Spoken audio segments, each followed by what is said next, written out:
आप सभी को मेरी प्यार भरी नमस्कार। आशा करता हूँ आप सभी स्वस्थ होंगे।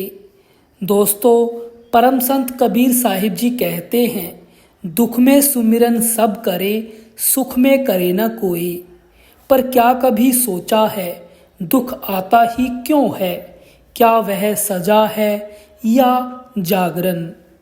इस सवाल का जवाब इस कहानी में मिलेगा। आइए सुनते हैं आज की कहानी।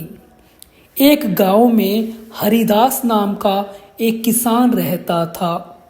उसके पास एक घोड़ा था, वही उसका सहारा, वही उसका अभिमान। एक दिन घोड़ा खो गया।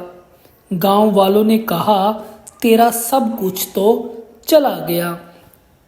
हरिदास ने आंखें बंद की और कहा, जो गया है वह मेरा था ही कब। जो मेरा है वह कभी जा ही नहीं सकता।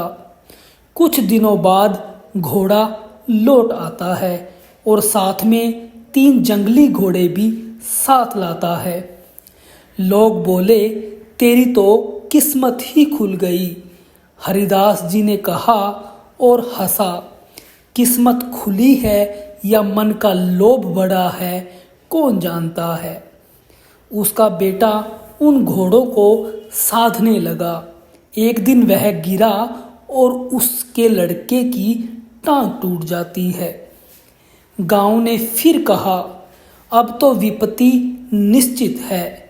हरिदास बोला, जिसे तुम विपत्ति कहते हो वह शायद भीतर के अहंकार को तोड़ने आई है। कुछ ही दिनों में युद्ध का ऐलान हो जाता है। राज्य के सैनिक गांव-गांव घूमे और हर युवा को साथ ले जाते हैं। हरिदास का बेटा टूटी टांग के कारण छूट जाता है।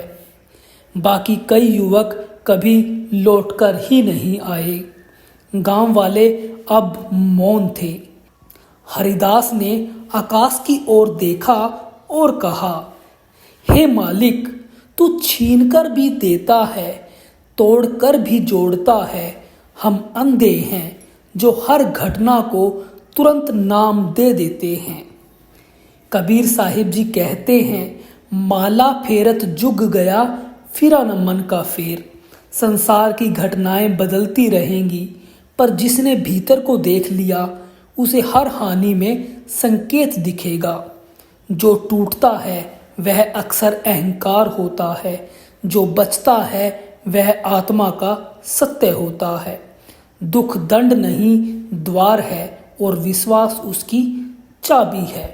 तो दोस्तों, आशा करता हूँ आप सभी को यह कहानी पसंद आई होगी। आपको यह कहानी कैसी लगी, कृपया मुझे कमेंट में बताएं।